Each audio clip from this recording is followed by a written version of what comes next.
গর্দভকে chair থেকে নামিয়ে আমাকে আল্লাহ তাআলা বসিয়েছেন। আপনার দ্বিতীয় প্রশ্ন কি? আল্লাহর আগে কে? আপনি 1 থেকে 10 পর্যন্ত গুনেন। 1 2 3 4 5 6 7 8 9 10।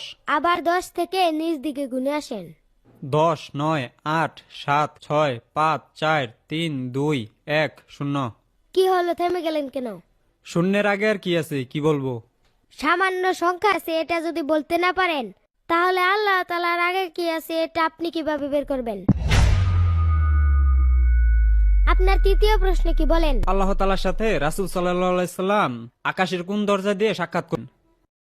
এই ডিমটি 28 থেকে 30 দিন পরে বাচ্চা ফুটে বের হবে। বলেন তো দেখি কোন দিক দিয়ে বের হবে? সেটা আমি কিভাবে বলবো?